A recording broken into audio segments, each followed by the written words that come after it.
안녕하세요. 알파녹스 연구원 이명숙입니다. 오늘은 여러분 인간이 가지고 있는 체온에 대한 설명을 해보도록 하겠습니다.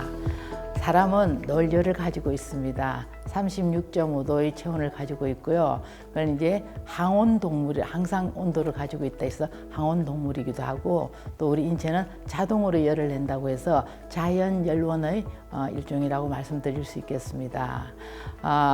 이 체온 조절 중추는 인간의 시상하부에 있는데요.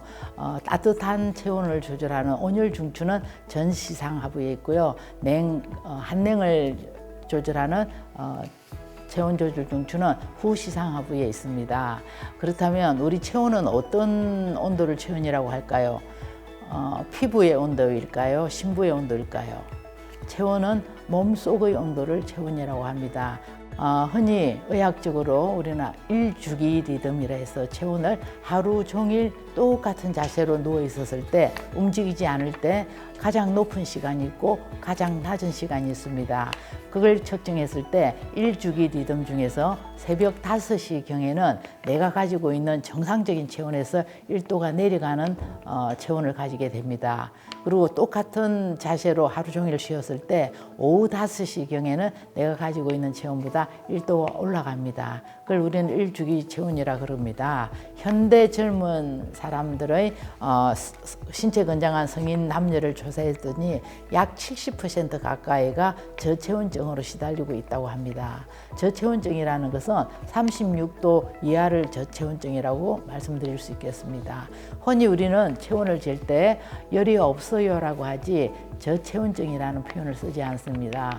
그러다 보니까 정작 내 심부 온도가 36도를 넘어가고 있는지 더 낮게 나오는지에 대한 관심은 없을 뿐인 것이죠. 그런데 체온 1도가 빠짐으로 해서 우리 인체는 면역력이 30% 심지어는 50%까지 떨어진다는 그런 데이터베이스가 있습니다. 체온을 올리기 위해서 우리가 할 수 있는 일은 어떤 일이 있을까요? 가장 좋은 방법은 운동이에요. 운동이고 반식욕도 있고. 하지만 일주기 리듬으로 봤을 때 하루에 체온이 가장 많이 떨어지는 시간이 새벽 5시입니다. 그 시간에는 숙면을 취하면서 체온을 올릴 수 있어야 되겠지요. 그래서 그 체온을 올리기 위한 목적으로는 옆에 사람이 있는 것이 가장 좋습니다. 왜냐하면 사람과 사람에 나오는 원적외선의 파장대는 같은 파장대이기 때문에 가까이만 있어도 인체에 흡수되어서 공명공진 현상을 일으키면서 각자의 인체에서 0.5도에서 1도의 체온을 올리는 역할을 하기도 합니다.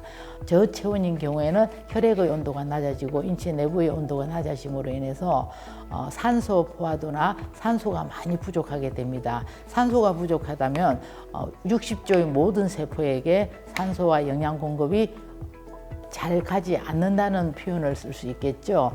그로 인해서 오는 세포 질환이라든지, 그로 인해서 오는 뇌 손상으로 해서 뇌 세포 손상으로 인한 치매라든지, 그로 인해서 또 혈액의 탁해함을 인해서 뇌졸중의 증상이 올 수도 있습니다.